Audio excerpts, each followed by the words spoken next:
Ayan ang mga super worms na vinidyohan ko nung nakaraang araw lang. Bali nung Sabado. Ngayon ay Lunes. Ilalagay ko sa gilid yung video na nakuhaan ko kung gaano sila kalalaki noon. Ngayon ang lalaki na rin nila. Para na silang mealworms. Alam nyo kung ano talaga yung nakakapagpabilis ng paglaki nila? Ay ang kinakain nila oh. Ito, yan yung gulay. Yung sayote. Yan, may ipapakita ko sa inyo dahil nagtinola ako ngayon. Diba? Laking tipid ng pagkain nila. Ito ngayon ang pinagbalatan ng aming sayote kanina. Ay, nalagyan ko sila ng pagkain. Ito ilalagay ko. Yung puwet ng sayote ito kanina, yung pinakailalim. Tingnan natin kung lalapitan ba nila agad.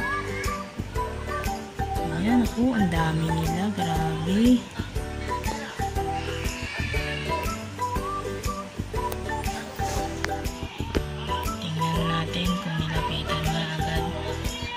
Ayan o, kapit agad. Naku, mga gutom na gutom. Lagyan pa natin.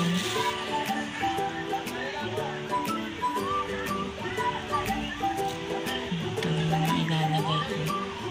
Medyo malapit sa buto. Ayan.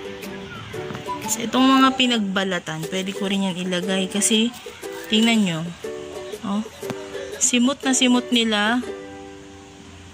Ayan o, simot na simot naman nila eh. Ubus na ubus naman nila yung pinaka ano talaga oh. Natuyo yung pinaka balat ng sayote. Dahil nasimot talaga nila. A few minutes later. Nalalagyan ko rin sila ng balat.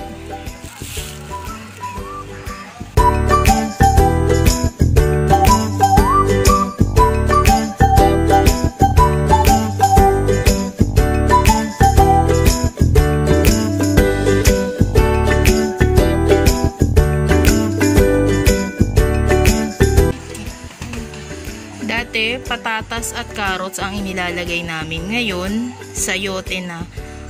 Kasi napansin din talaga namin na mas mabilis silang lumaki sa sayote. Yung tipong kain sila ng kain. Dahil mura naman ang sayote ngayon.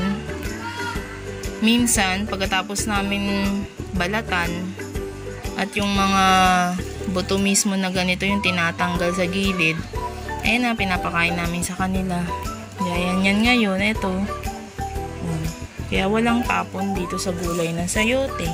Kasi mapapakinabangan ng mga super worms na alaga namin.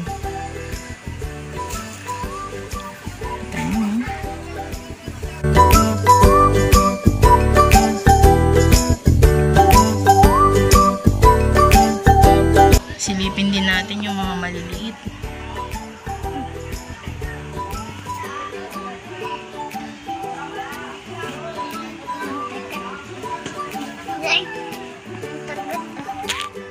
Ito yung nakalagay dun sa drawer. Nilipat na namin. Ayan. Ayan sila. Ang dami rin nila. Mga nakaibabaw.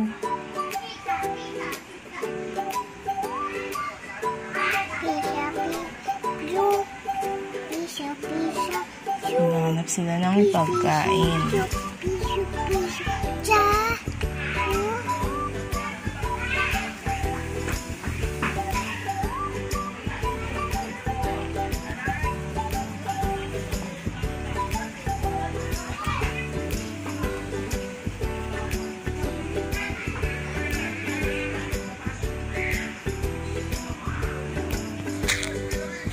Ayan, takpan na muna natin. Tingnan natin yung sa isang malaking lalagyan. Dito medyo malalaki na rin talaga. Mas malaki na yung mga super worms.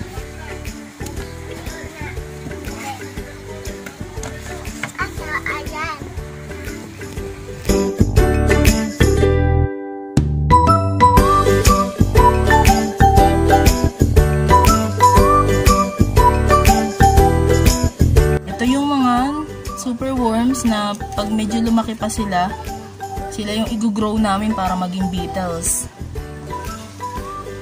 Ayan. Ayan, malalaki na rin. Ayan.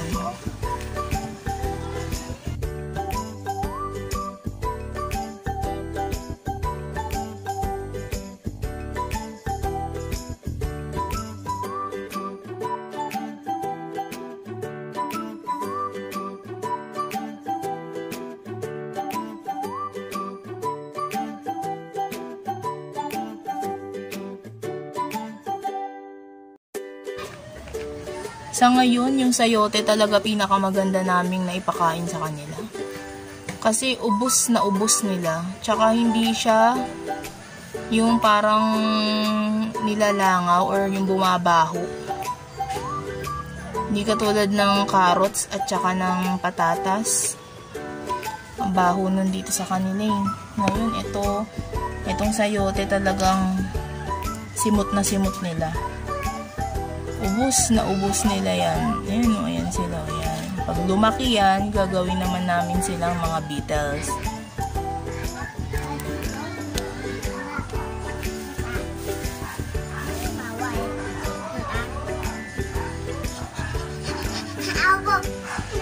Ito nga palang, makulit ko.